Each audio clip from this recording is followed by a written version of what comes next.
Sosok Adi Nugroho, pembunuh gadis call center di Semarang, pacar korban kenal lewat aplikasi.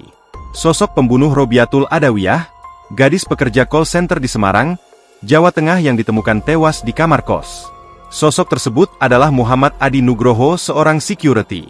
Muhammad Adi yang merupakan pacar Robiatul Adawiyah sejak Januari 2024 lalu. Kala itu Muhammad Adi Nugroho mengenal Robiatul Adawiyah lewat aplikasi Kencan Tantan. Namun ia tega menghabisi nyawa kekasihnya itu pada Kamis, 17 Oktober 2024, sekira pukul 23.57 waktu Indonesia Barat. Adi membunuh Robiatul Adawiyah dengan cara menusuknya menggunakan sangkur sebanyak 15 kali di kamar kosnya, Jalan Peterongan Timur, Kelurahan Peterongan, Kecamatan Semarang Selatan. Diketahui jika Muhammad Adi melakukan aksi kejinya setelah tahu sang karyawati call center salah satu bank di Peterongan, Kota Semarang, Jawa Tengah itu jalan bersama pria lain.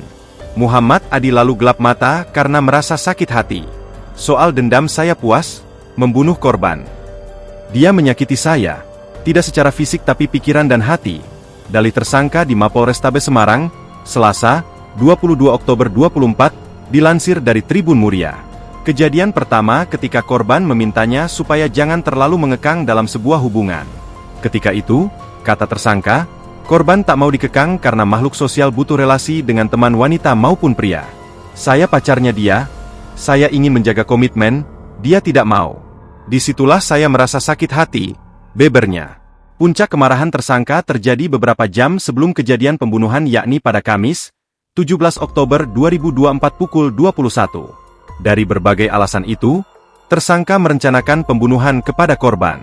Mulanya, dia mencari korban hingga menemukannya di Taman Indonesia Kaya dengan seorang pria. Selepas korban dan temannya hendak pulang, tersangka langsung ke rumah kos korban. Disitulah tersangka menunggu sembari memantau kondisi rumah kos korban.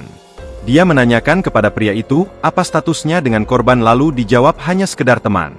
Setelah itu, dia kembali ke rumah kos korban lalu memanjat pagar menuju ke balkon lantai 2 rumah kos, tempat kamar korban berada. Di lantai 2 rumah kos, tersangka sudah hafal kamar korban karena pernah satu kali mendatanginya ketika membantu korban mengemasi barang saat hendak pulang kampung.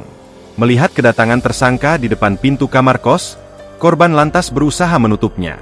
Namun, tersangka yang merupakan security yang bertubuh besar dan tegap mudah saja merangsek masuk ke dalam kamar.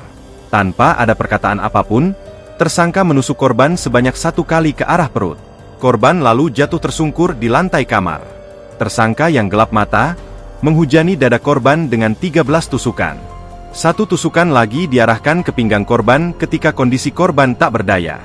Download Tribun X sekarang, menghadirkan lokal menjadi Indonesia.